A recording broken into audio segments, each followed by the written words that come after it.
Hello students and welcome back to the channel ICT।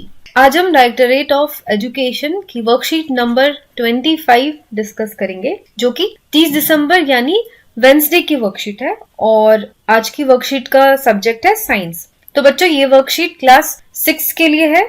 अगर आपको class 6 की Hindi medium की वर्कशीट चाहिए तो उसका लिंक आपको वीडियो के नीचे डिस्क्रिप्शन बॉक्स में मिल जाएगा और साथ ही क्लास 6 की इंग्लिश सब्जेक्ट की वीडियो का भी लिंक आपको डिस्क्रिप्शन बॉक्स में मिल जाएगा। तो शुरू करने से पहले अगर आप चैनल पर नए हैं और अब तक आपने चैनल को सब्सक्राइब नहीं किया है तो जल्दी से चैनल को सब्सक्राइब कर लें और साथ ही बेल आइकन को भी दबा दें ताकि इस चैनल पे आने वाले सारे वीडियोस की नोटिफिकेशन आपको सबसे पहले मिल सके। तो चलिए शुरू करते हैं। तो फर्स्ट ऑफ ऑल आपको अपना यहाँ पे नाम लिखना है और आपको फिर अपनी क्लास टीचर का नाम यहाँ पे लिखना है। तो आज हम पढ़ेंगे the living organisms and there surroundings. Characteristics of the living beings.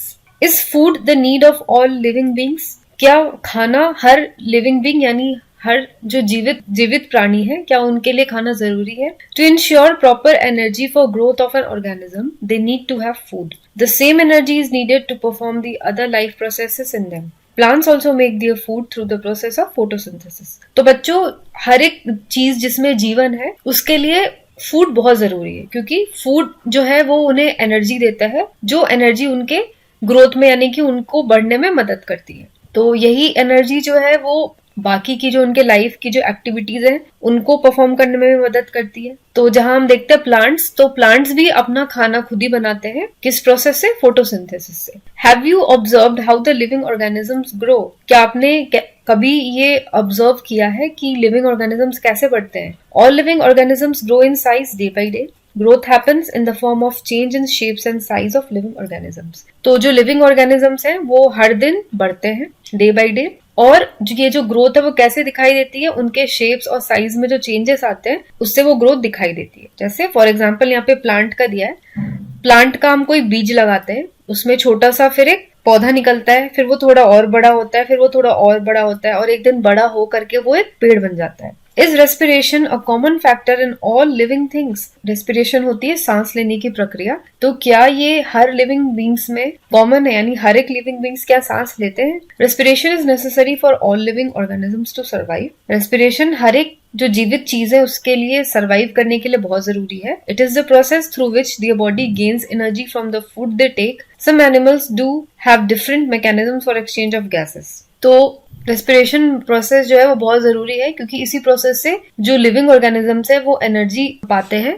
जो भी खाना वो खाते हैं उसको कन्वर्ट करके वो एनर्जी जो है अपने बॉडी में अब्सॉर्ब करते हैं रेस्पिरेशन के प्रोसेस से। तो बहुत सारे जो जानवर है, अलग अलग जानवरों के अलग अलग प्रोसेसेस होते हैं एक्सचेंज ऑफ गैस। तो अलग अलग जानवरों के अलग अलग तरीके होते हैं गैस एक्सचेंज करने के।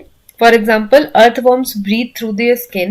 Fish have gills for absorbing oxygen dissolved in water. तो जैसे कि जो अर्थवर्म है वो अपने स्किन के थ्रू ब्रीथ करता है, नहीं, वो अपने स्किन से सांस लेता है। और फिश कैसे सांस लेती है?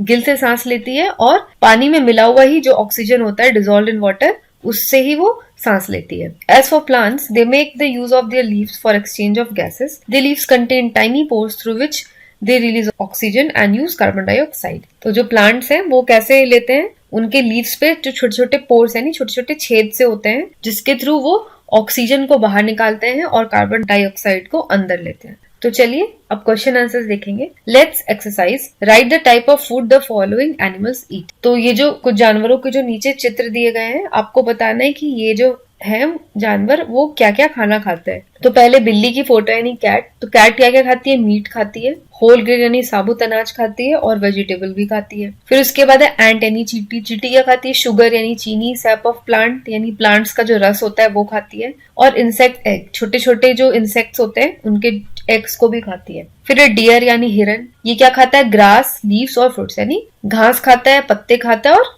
फल खाता है। अगला क्वेश्चन है name any 5 things in which you do not see growth. आपको ऐसी 5 चीजों के नाम बताने हैं जो कि नहीं बढ़ते हैं, जिनमें ग्रोथ नहीं होता है। जैसे ब्लैक बोर्ड, चौक, डस्टर, बेंच, टेक्स्ट बुक। अब अपने क्लासरूम में ही देखोगे तो आपको ऐसी बहुत सारी चीजें मिलेंगी जिनमें ग्रोथ नहीं होती है, जो बढ़ता नहीं है। ब्लैक बोर्ड नहीं बढ़ता, चौक भी नहीं बढ़ता, डस्टर भी नहीं, बेंच भी नहीं और टेक्स्ट बुक भी नहीं। अगला question, breathing is a biological process while respiration is a chemical process. तो बच्चों बस यही थी हमारी आज की वर्कशीट। ये वर्कशीट आपको कैसी लगी आप मुझे कमेंट करके जरूर बताएं और आपके सारे डाउट्स भी आप मुझे कमेंट में पूछ सकते हैं।